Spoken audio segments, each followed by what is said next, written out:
Welcome to Web Genius HQ. Today we're going to explore the history of HTML, the language that forms the backbone of the web, and learn how to read and write it with clarity and confidence.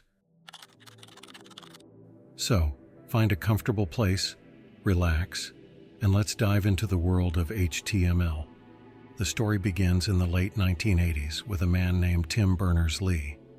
While working at CERN, the European Organization for Nuclear Research, Berners-Lee envisioned a way to connect documents across the internet, making information accessible to anyone, anywhere. This vision led to the creation of HTML, Hypertext Markup Language, in 1991. HTML was revolutionary, enabling text to link to other texts seamlessly, and it became the foundation of the World Wide Web as we know it. HTML, or Hypertext Markup Language, is a markup language used for creating web pages and web applications. Its primary function is to structure content on the web, allowing browsers to interpret and display text, images, and other media. Think of HTML as the skeleton of a web page, giving it form and structure, while other languages like CSS and JavaScript handle the styling and interactivity. Imagine you're building a house out of Lego bricks. You've got all these different pieces like walls, windows, doors, and a roof. Now, to make sure your house looks just the way you want it, you need to put the pieces together in a certain order. You need to decide where the door goes, how tall the walls should be, and where the windows should be placed. HTML is like the instructions that tell your web browser how to put all the pieces of a web page together, just like those Lego instructions tell you how to build your house. When you want to add a door to your Lego house, you pick out the right piece and place it where it needs to go. In HTML, when you want to add a heading to your web page, you use a special tag, like H1, to tell the browser, "Hey, this is a big, important title." Then you write your title between the tags, just like how the instructions show you where each Lego piece should go. HTML tags tell the browser where each part of your content should go on the page. So, if you want a picture of a dog on your page, you'd use the image tag, just like picking out a Lego piece that looks like a window and placing it on your house. The tag tells the browser, "Put this picture here." In its early days, HTML was quite basic. The first version of HTML introduced simple tags for text formatting, such as headings, paragraphs, and lists, as well as links, which are the core of hypertext. Hypertext refers to the ability to click on text and be taken to another document or section, which is what makes the web, a vast network of interconnected documents. As the internet grew, so did the demands on HTML. New versions were released to accommodate more complex needs. HTML 2.0 was the first standardized version, released in 1995. It established a more structured approach to building web pages, introducing forms, tables, and text formatting elements. This was a crucial development, as it allowed for more interactive and organized content. Over time, HTML continued to evolve. HTML 3.2 and HTML 4.01 introduced more tags and attributes, such as support for scripting languages like JavaScript and the ability to style content with CSS. These versions laid the groundwork for the rich, interactive websites we see today. As more features were added, HTML became more complex, and its limitations began to show. The most significant update came with HTML5, which was finalized in 2014 after years of development. HTML5 brought a new era to web development, introducing modern features like audio, video, and canvas elements.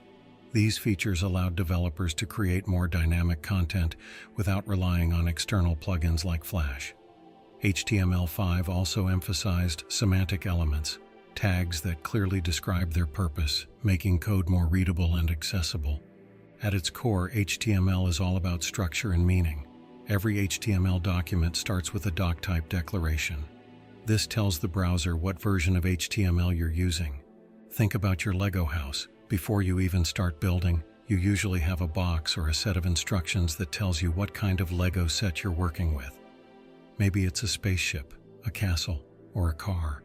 Knowing what kind of set it is helps you understand how to put the pieces together.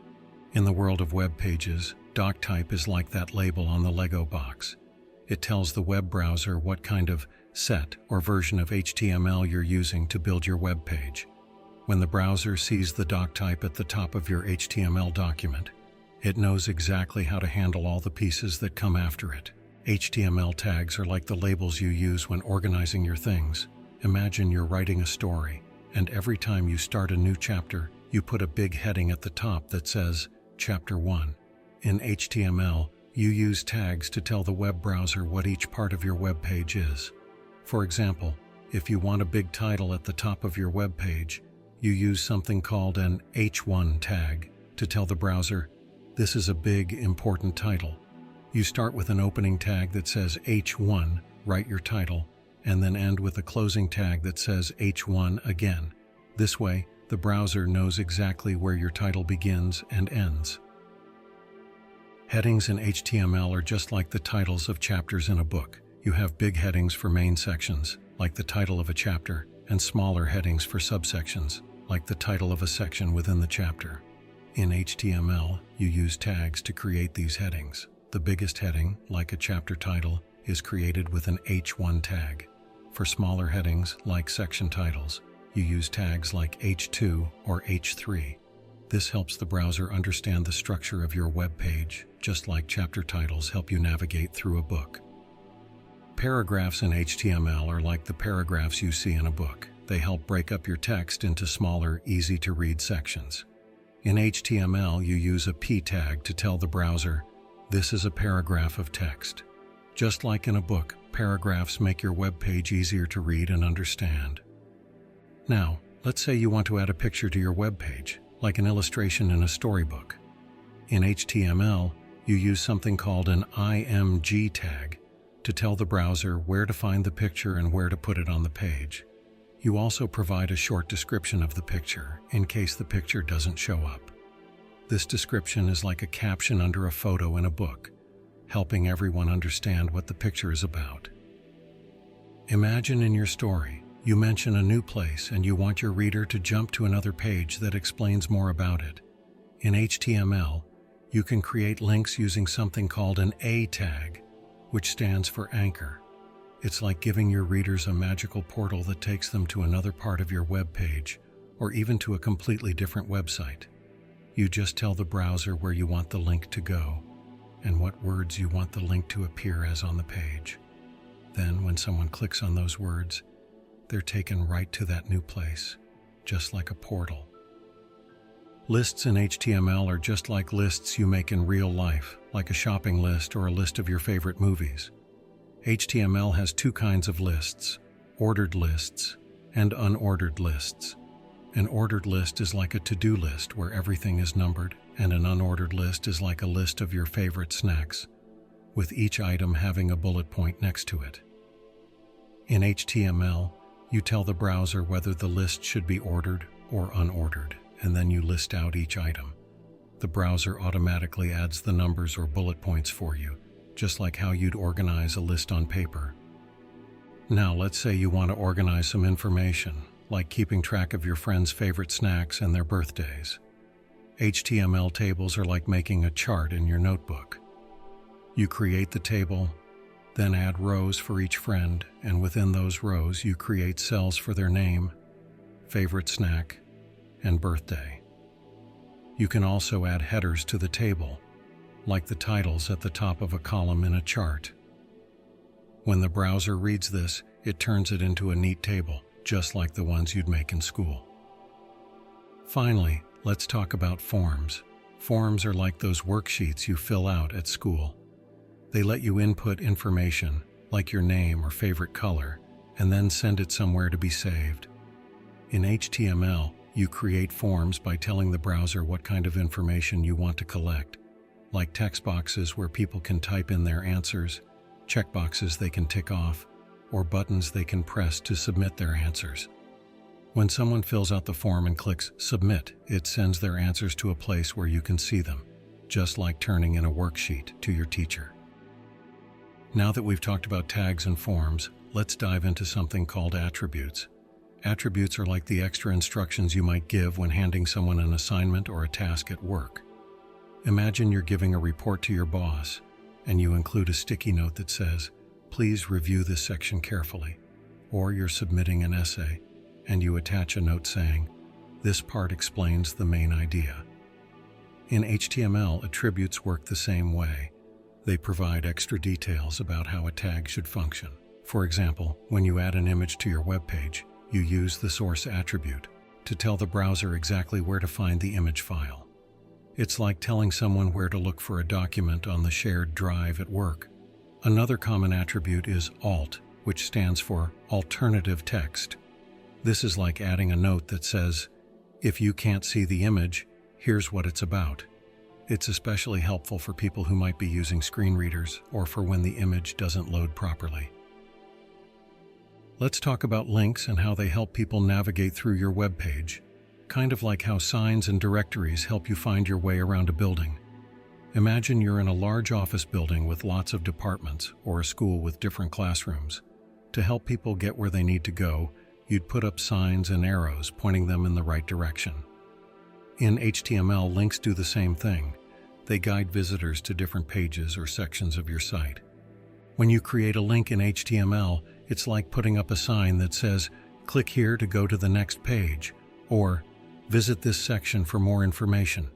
You use the A tag, which stands for anchor, and then you give it a destination, kind of like telling someone, "This link will take you to room 101 on the first floor," or "This will lead you to the human resources page on the company website." When someone clicks the link, the browser takes them right where they need to go, just like following a sign in a building. Next, let's look at how we can format text in HTML, similar to how you might format a document in a word processor at work or school. Just like you'd bold a heading or italicize a key term in a report, HTML allows you to style your text to make it stand out or to emphasize certain points. For instance, if you want to make text bold in HTML, you use the strong tag. It's like highlighting text in your report to make sure it catches the reader's eye. If you want to italicize something, you use the M tag, short for emphasis, just like you might italicize a book title in a paper to make it clear it's important. These simple formatting tools help you organize your information and make it more readable, whether you're presenting a proposal at work or submitting an essay at school. Now that we've covered the basics of HTML, you might be wondering, what's next? Well, the future of HTML is just as exciting as its past.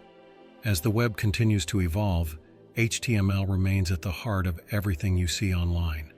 It's constantly being updated to meet the needs of modern web design, with new features that make websites faster, more accessible, and more interactive.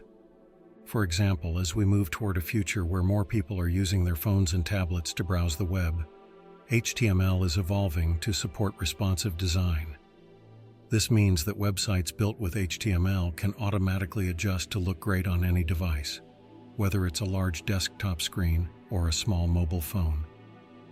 New developments in HTML also make it easier to create dynamic content, like videos, interactive graphics, and animations, all without needing extra plugins or complicated code.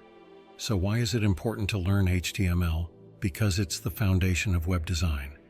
Whether you're just starting out or looking to expand your skills, understanding HTML gives you the power to create websites from scratch. It's like learning the basics of a new language. You might start with simple words and sentences, but soon you'll be able to craft full stories, express complex ideas, and build something truly unique. At Web Genius HQ, we believe that everyone can benefit from learning HTML. Whether you're a small business owner wanting to improve your online presence, a student interested in web development, or a professional looking to expand your skill set, we offer services to help you learn and master HTML, from personalized tutorials to consulting sessions where we guide you through your own projects. Whether you're building your first website or refining an existing one, we're here to support you every step of the way. If you're ready to dive deeper into the world of web design, or if you just need a bit of extra help with your HTML skills, Web Genius HQ is here for you. We offer expert guidance tailored to your needs, to help you build websites that not only look great, but also function smoothly and effectively. Contact us today to find out how we can help you turn your web design dreams into reality. And before you go, if you found this video helpful and want to learn more about web design, don't forget to like this video, subscribe to our channel, and hit that bell icon. By subscribing and turning on notifications, you'll never miss out on our latest tips, tutorials, and insights into the world of web development. We've got plenty more to share, and we'd love for you to join the Web Genius HQ community. Thanks for watching, and we'll see you in the next video.